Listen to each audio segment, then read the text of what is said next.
सरकार ने वक्फ amendment act 2025 लागू कर दिया है। इसके लागू होते ही अच्छा खासा हंगामा हो गया।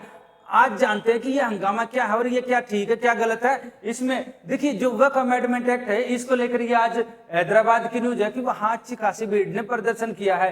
ये पश्चिम बंगाल की है, वहां पर 3 लोग मर चुके हैं। इसके अलावा जो अल जजीरा का आर्टिकल है कि यहाँ पर पैरामिलिट्री फोर्स यानी कि जो ट्रुप है वो डिप्लॉय कर दिए गए हैं पश्चिम बंगाल में, और वहां की मुख्यमंत्री ने शांति और भाईचारे की अपील की है। ये सरकार का नोटिफिकेशन है गजट का कि ये जो एक्ट है ये लागू हो गया है। इसमें देखिए, इसमें जो सबसे मेन मुद्दा है, इसमें 2 मुद्दे हैं। एक तो मुद्दा ये है कि इसमें क्या किया है, इसमें गैर मुस्लिमों को और महिलाओं को वक्फ बोर्ड में शामिल कर दिया गया है।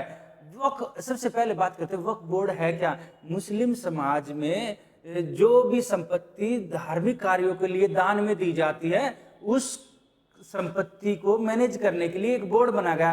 ये संपत्ति लाखों करोड़ की होती है, तकरीबन 2 लाख करोड़ से ज्यादा की बताई गई है।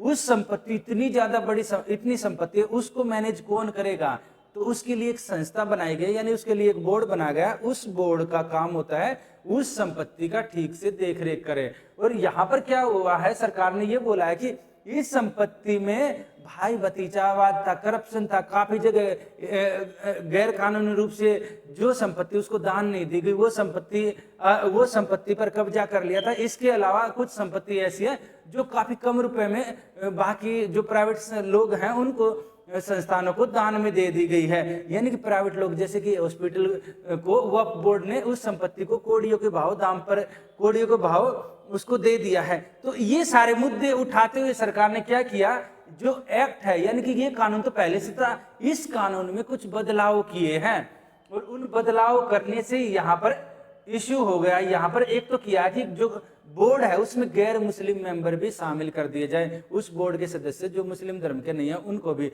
इसके अलावा महिलाओं को भी उसका सदस्य बनाया गया है। इसमें है all India Muslim personal law board ने इसमें के लिए बोला है कि ये संविधान के अनुच्छेद 14, 25 और 26 का अनुच्छेद का उल्लंघन है। ये हमारे मौलिक अधिकार है। तो सबसे पहले इनको देखते हैं क्या है। देखिए जो अनुच्छेद 14 है, जो आर्टिकल 14 है, ये क्या बोलता है। अनुच्छेद 14 है, ये बोल रहा है कि क्या करेगा, जो राज्य है वो जाति, धर्म, नस्ल, लिंग, जन्म स्थान के आधार पर भेदभाव को प्रतिबंधित करता है। यहाँ धर्म की बात आती है, यहाँ बोले यहाँ तो धार्मिक मामलों में इंटरफेयर करके ऐसे व्यक्तियों को इसका सदस्य बनाया गया जो कि मुस्लिम नहीं है। यानी कि राज्य तो धार्मिक मामलों के आधार पर भेदभाव कर रहा है।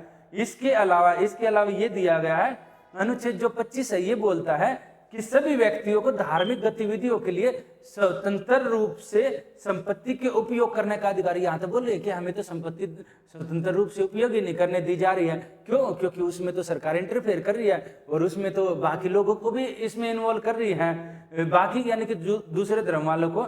इसके अलावा जो अनुच्छेद 26 है ये क्या बोल रहा है, ये बोलता है धार्मिक संप्रदाय को धार्मिक और धर्मार्थ उद्देश्यों के लिए संस्थाओं की स्थापना करने और रखरखाव का अधिकार है। ये बोल रहा है रखरखाव का अधिकार है और धार्मिक मामलों में अपने स्वयं के प्रबंधन का अधिकार देता है। ये किसको देता है? धार्मिक संप्रदाय यानी हिंदू मुस्लिम सबको अपने जो काम है, जो इस तरह के धार्मिक मामले उनका प्रबंधन स्वयं कर सकते हैं। इसके अलावा धार्मिक संप्रदाय को संपत्ति का अधिग्रहण करने, स्वामित्व अधिग्रहण और प्रशासन का अधिकार देता है। इसी के आधार पर वक्फ बोर्ड बनाता है और ये अधिकार उन लोगों को देता है। पर यहाँ पर क्या हो रहा है, यहाँ तो बोल रहे हैं कि सरकार इंटरफेयर कर रही है। अब मुद्दा यही है, क्या ये ठीक है या गलत है? इसी को लेकर सुप्रीम कोर्ट में केस गया है और काफी लोगों ने केस किया है।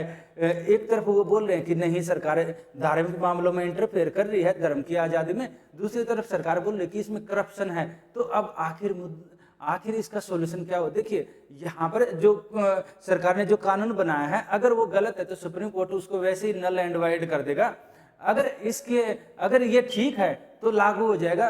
लोगों को क्या करना चाहिए? लोगों को ये करना चाहिए, ठीक है उसको प्रदर्शन का अधिकार है, नो डाउट प्रदर्शन का अधिकार है, उनको कुछ गलत लग रहा है प्रोटेस्ट कर सकते हैं, पर उसका मतलब ये नहीं है कि कहीं भी तोड़ फोड़ करने लगे और लोगों को मारने लगे। ये गलत है, ये किसी भी तरफ से एक्सेप्टेबल नहीं है। तो जहां तक गलत और सही का बात है ये डिसाइड करेगी सुप्रीम कोर्ट की क्या ठीक है क्या गलत है। हो सकता है इसके आधार पर कोई नई व्याख्याएं निकल के आए संविधान की और संविधान से रिलेटेड इन आर्टिकल की।